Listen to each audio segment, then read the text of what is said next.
pourrait certainement, parce qu'il y a quand même des dispositions dans ces textes de l'Union européenne qui pourraient porter atteinte à certains droits fondamentaux.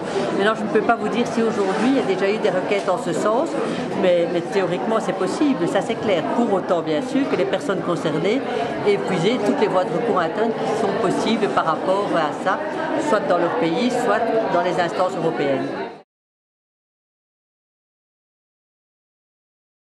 Les apports essentiels, c'est de veiller à ce que dans toutes les procédures liées à la fois aux demandes d'asile, à l'examen des demandes d'asile, donc à la protection des réfugiés, et en même temps toutes les questions liées aux migrations, que ce soit l'entrée dans le pays ou l'expulsion des pays, que les droits fondamentaux soient respectés, c'est-à-dire l'interdit de la torture et des traitements inhumains et dégradants, et le droit à la vie familiale. Ce sont les deux dispositions, il y en a d'autres encore, mais ce sont les deux dispositions les plus importantes qui sont souvent en cause, qui sont souvent appliquées dans l'ensemble des procédures en matière de migration. Elle consiste finalement petit à mettre à distance une partie des personnes qui, jusqu'à il y a une dizaine d'années, arrivaient jusqu'aux frontières européennes et pouvaient demander protection et obtenir protection en application des conventions internationales et notamment la Convention de Genève.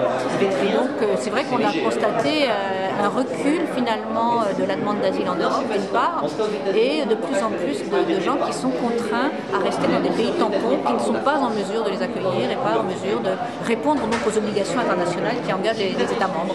The externalizations of the European Union borders is that we let other countries deal with our immigration policy. We let other people do the border control for us, and then of course we cannot check at all what's, for example, happening in the Libyan desert, whether, for example, the Libyan government will check the asylum claims of the people arriving there.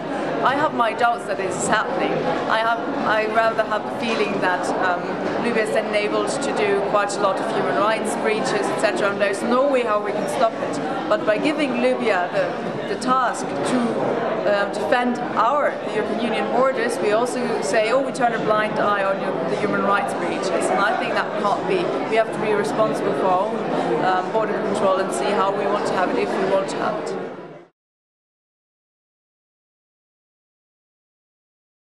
De plus en plus, des voix s'élèvent maintenant pour remettre un peu en question ce dogme de la fermeture des frontières comme la seule solution de maîtriser les flux.